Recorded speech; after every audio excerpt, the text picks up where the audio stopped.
Welcome to another Digimedia Dude tips video tutorial. I'm Marcelo Lewin, the Digimedia Dude. In this episode, I'm going to show you how to nest clips inside of ScreenFlow. I got to warn you, this is not going to be one of those short episodes. It may be just a little bit longer than normal, but there's a lot to show you here.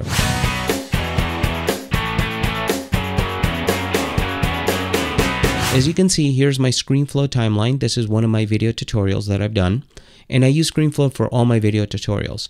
Now, one thing that I've standardized on all my tutorials is to have an introduction at the beginning. Obviously, it's a good place to have an intro, right? And it consists of a motion graphic with some music, and then the title that tells you what the episode is about. Now, to create this, I did it in 4 tracks. Once you figured out what that intro is going to be like, you can take this and simplify it into a nested clip. And the way you do that is you select the clip just like I did before. You go into Edit and you say Nest Clips, or you hit the Command, Option, and key. So let's go ahead and do that.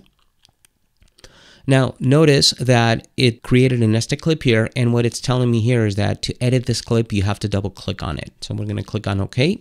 One thing that's important, because there is a timing issue here that's very important, I have to stay in sync. When the logo goes away, my intro begins.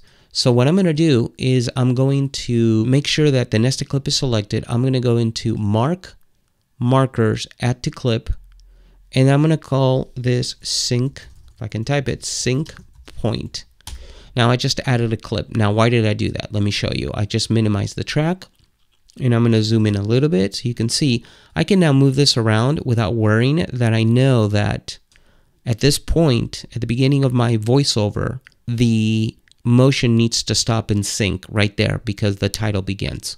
So that way I can move this around and not worry about how do I sync it. It's right there. You don't have to do that for all your nested clips. I just did it for this one. And it's something that you may have to do for yours. Now that we've done that, let's go ahead and take my outro. Right, and we'll do the same thing. We'll select it. This time we'll use the keyboard shortcuts, which is Command Option N, and then automatically it nested it. I'm going to click on OK because I know how to edit that. I'm going to do the same thing. I'm going to zoom in to this point. I'm going to select the nested track. I'm going to say Markers, Add to Clip, and I'm going to call it Sync Point. So there we go. Now I can move this around. Let's go ahead and show the entire timeline. Move this around. I don't care because I have my sync point right there, which it snaps to. So now we have the same thing, but in one nested track. Welcome to another. Now I can take this, copy and paste it into any other project I have, and it'll work perfectly, and I'll have my sync point. So I'll know exactly where to sync it. Same with my outro. Now the other thing I wanted to show you, there's 2 more things I want to show you. First of all, it says nested clip. That's not good. Let's double click on the name and then we'll call it intro. That's how you rename a clip. And then we'll double click on this one and we'll call it outro. Now it makes sense, right? Now we have an intro clip and we have an outro clip. Now how do we edit this? Because for example, if I use this one in a different project, the title is going to be different. Very easy. Double click, it opens up my nest, and then I can go in here and change the text to whatever I want.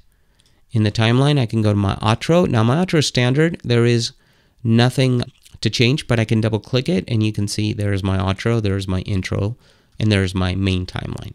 One last thing I want to show you is how to unnest. If you change your mind, you can unnest clips. All you have to do is select, go again to Edit, and then click on Unnest Clips. And then your clips will be completely unnested. I hope you found this episode helpful. If you did, please click on the like or thumbs up button. If you have any questions, comments, or opinions, please comment below. And like always, remember to subscribe to my channel, Digimedia Dude, to get notified when new episodes are out. Until the next one, I'm Marcelo Lewin, the Digimedia Dude. Cheers, everyone.